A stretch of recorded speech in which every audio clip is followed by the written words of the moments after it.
राजस्थान के पश्चिमी सीमांत के सुनहरे चमकते रेतीले धोरों का रेगिस्तान की जमीन सूरवीरों की जननी रही है। यहाँ के सूरवीरों के किस्से इतिहास के पन्नों पर स्वर्ण अक्षरों में दर्ज हैं। रेगिस्तान की इस जमीन की एक शख्सियत ऐसी भी हुई जिसकी आंख से आंख मिलाकर बात करने में बड़े से बड़ा तुर्म खान भी संकोच करता था। इस शख्सियत ने 1971 में पाकिस्तान से सिंध को अलग करके वहां पर 6 महीने तक भारत की शासन व्यवस्था चलाने में भारत सरकार का सहयोग किया।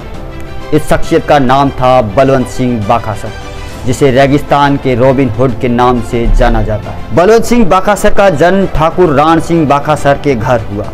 इनके परिवार के पास जोधपुर स्टेट के 52 गांवों की जागीरी थी, लेकिन 1958 में जागीरी व्यवस्था खत्म हुई और ग्राम साम्राज्य की शुरुआत हुई। इस व्यवस्था ने बलवंत सिंह को काफ़ी दुखी कर दिया। वो अपनी जनता से बेपनाह मोहब्बत करते थे। उन्हें अपनी जनता पर कानून का डंडा नागवार गुजरा। उन्होंने व्यवस्था के खिलाफ बगावत कर दी और बागी बन गए। बागी बनने के बाद उन्होंने उन लोगों से टक्कर ली जो उनकी जनता पर अत्याचार करते थे। डकैत बलवंत सिंह ने अपने जीवन में कभी किसी गरीब को नहीं लूटा। उन्होंने ऐसे लोगों को सबक सिखाया जो अपनी ताकत के दम पर लोगों को लूटते और अत्याचार करते थे। ताकतवर लोगों से धन लूटकर वो गरीबों में बांट देते थे। ऐसे में उन्हें रेगिस्तान का रॉबिन हुड कहा जाता है। लोगों का उन पे विश्वास था और वो हमेशा जो कहते थे वो करते थे। जो बात तय करते थे मुझे ये करना है, चाहे उसका इंतज़ाम कुछ भी आए। जो आदमी पहले रिजल्ट की चिंता करता है वो आगे कुछ नहीं कर पाता है। कभी कोई रिजल्ट की चिंता नहीं करता है वही आगे सब कुछ कर पाता है। मैं बिल्कुल, मेरी शादी के 1 साल बाद उनका देहांत हुआ। 1992 में 91 में मेरी शादी हुई।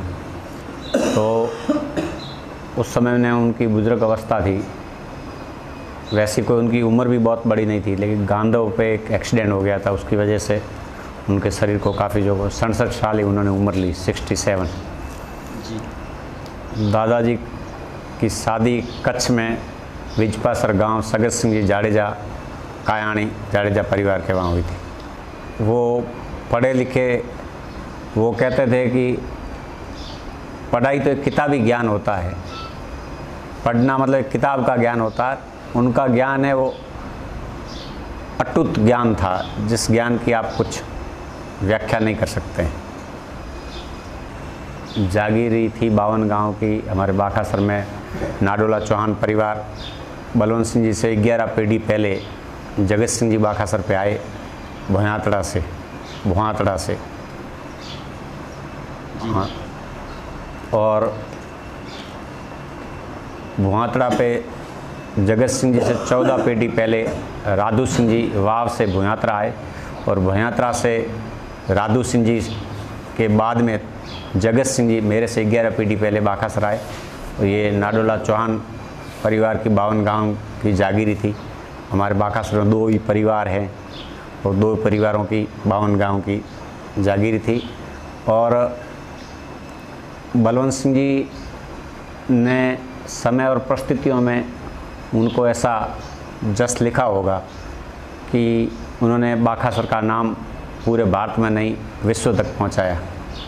1971 के युद्ध के बाद भारत सरकार की मंशा थी कि पाकिस्तान के सिंध प्रांत को पाकिस्तान से अलग कर उसे भारत में मिलाया जाए।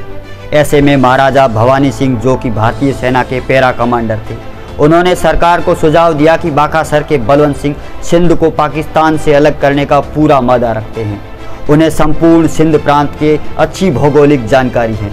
जिसके बाद सरकार के निर्देश पर चौहटन के तत्कालीन पुलिस डिप्टी भंवर सिंह डांगावास ने बलवंत सिंह से बात की और उन्हें पाकिस्तान से सिंध को अलग करने के लिए मना लिया। बलवंत सिंह का साथ मिलते ही भारतीय सेना महाराजा भवानी सिंह की अगुवाई में सरूपे के तला गांव से पाकिस्तान के अंदर घुस गई और पाकिस्तानी सेना को चारों खाने चित्त करते हुए 180 किलोमीटर अंदर तक भारत के झंडे गाड़ दिए। पाकिस्तान के छाछरो गांव को भी भारतीय सेना ने अपने कब्जे में ले लिया।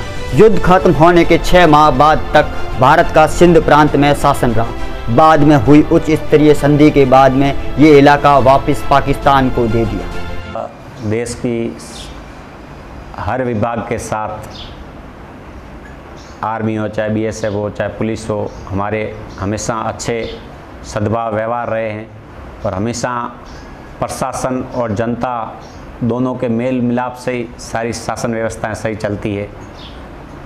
और आर्मी के अंदर तो उनका विशेषकर आज भी कई ब्रिगेडियर जनरल हमें पूछते हैं, मिलते हैं, उनकी बातें पूछते हैं।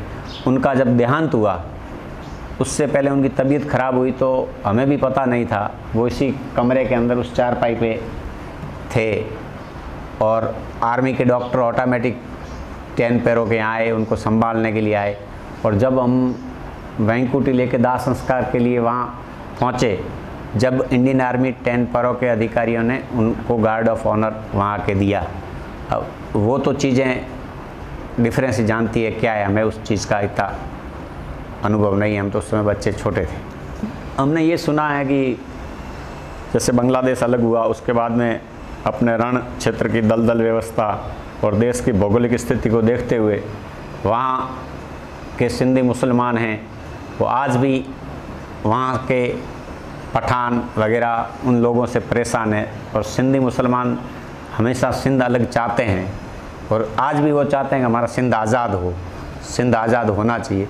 उसके तहत कोई योजना बनी होगी, उसमें जयपुर महाराजा भवानी सिंह जी के साथ उन्होंने सहयोग करके, उनको वहाँ की भौगोलिक स्थिति का पूरा ध्यान था तो उन्होंने सहयोग करते हुए सिंध को अलग करवाने के लिए 1971 में अपनी भारत की पूरी सेना 4 दिन के अंदर छाछरौ फतेह कर चुकी थी और अपने डिफेंस वहाँ पहुँच चुकी थी। अपनी 6 महीना वहाँ शासन व्यवस्था रही। फिर देश की कई पॉलिसी होती है, उसके अंतर्गत कैसे वापस सिंध दिया गया वो तो सरकार को ध्यान में होता है।